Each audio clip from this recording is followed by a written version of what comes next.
Now, ask yourself, what kind of image have you been holding? Have you been wishing for good things to happen, but thinking that bad things will happen? You see, most people let their current physical results control their thinking. They are emotionally involved in it. They think it is an accident that the same results keep repeating themselves. That is not an accident. If you have a financial problem, if you have a cash flow problem, if you have a marital problem, that is what most people focus on. Yeah, then imagen. If a doctor takes a picture of your body and then tells you that you are sick and shows you the picture, what do you think the person is focusing on? Whoa, the sickness.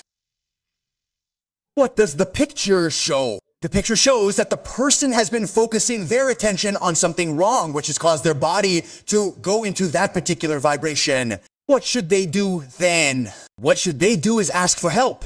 Where does that help come from? There is only one source, and they see perfect health or they see prosperity. But cynics don't believe this. And the strange thing is, cynics don't get results either. Stop letting your current results control your thinking. This power that I call God is in each and every one of us. And it's not more present in one person than in another. Each and every one of us is an expression of the same power. And when we truly grasp this universal concept, we will realize that we are all essentially the same, with the same powers. It's all about learning how to use it. I remembered how it happened. It goes like this: for the time will most certainly come, and the wisest and the best do not know how soon, when death, that great equalizer of all human greatness, will reduce us all without exception to the same and only level. It's like when you burn paper, right? It's like when you boil water. See, death as we understand it is moving under this situation. Life as we know it is in this. But if nothing is created or destroyed, and if all science and all theology tells us the same thing, then that only postulates one theory, the theory of life. Look, everything you have is going to belong to someone else when you die, but what you are is yours forever. Now, let's try to understand this concept. On page 28, we state the following: you are a perfect instrument for a spirit to express itself through you. You see, when you build that image, you exercise control from within. You do not control from without, regardless of the circumstance or the current results. What did James Allen say? Your circumstances may be unfavorable, but they will not remain that way for long if you perceive the ideal and strive to achieve it. Do you know what an ideal is? An ideal is an idea that you fall in love with. And do you know what love is? Love is resonance. It is harmony. It is in tune. It is operating on the same frequency. Well, when you get the higher side of your personality working with the lower side of your personality, you're going to see miraculous changes take place in the physical aspect of your personality. But until you get those two in sync, you're going to have problems. Because when they're not in sync, there's what's called conflict.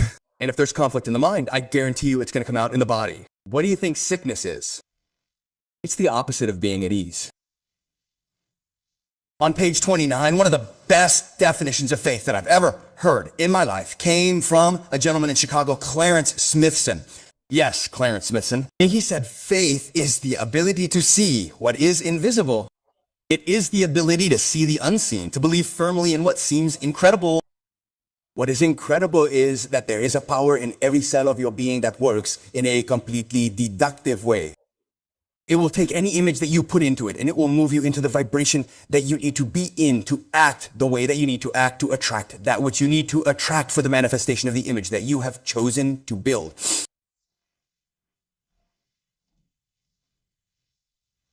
We could say that comparatively few people today realize the great importance of faith in yourself, in your higher self, not in this false concept that we have been living with, that you cannot do this or that your higher self, that side of you that is universal, that is the same side of all of us, that part of you that is spiritually perfect has to do with your achievements.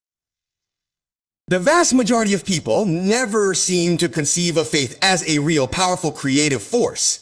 However, the truth is that faith is not only a genuine and real power, but it is also the greatest, most transformative force that you will ever encounter in your life. What you encounter. In fact, I would venture to say that everything that you accomplish in your life will be in direct proportion to the intensity and persistence of your faith. Intensity. What do we mean by that? Well, remember that we said that one of the intellectual factors was the will. The will gives us the ability to concentrate on an idea.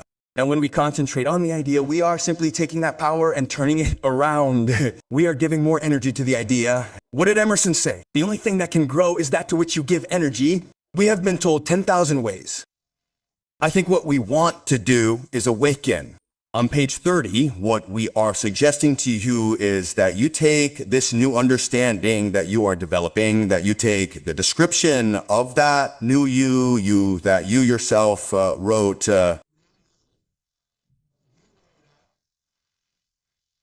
On page 26,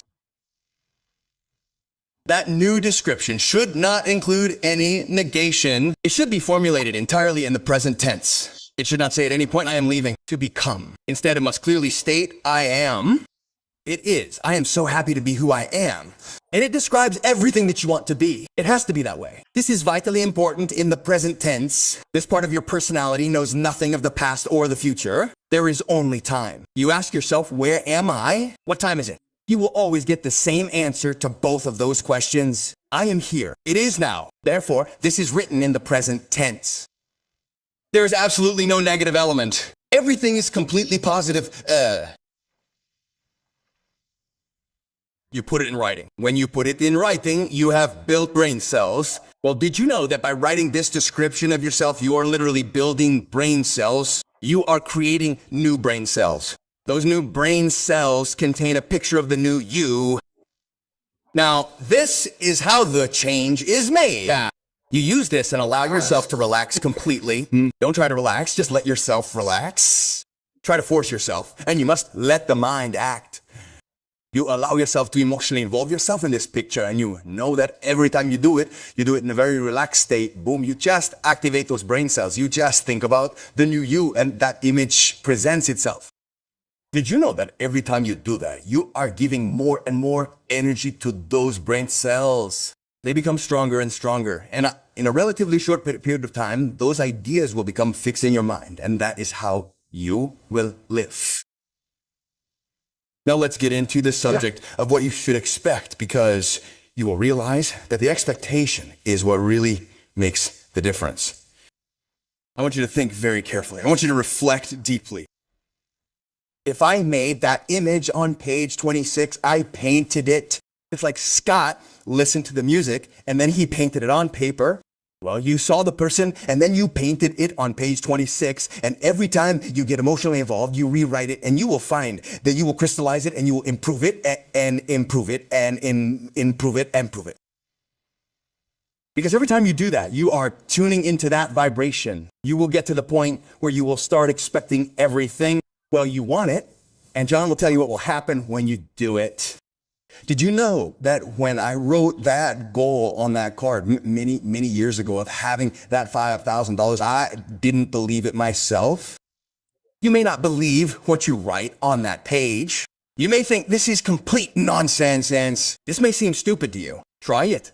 I can guarantee that in a relatively short period of time, it won't seem stupid anymore, because as I've pointed out, if you write a lie on a card and read it often enough, you're going to come to believe it, and you're going to find that your belief, as William James said, will literally create the fact that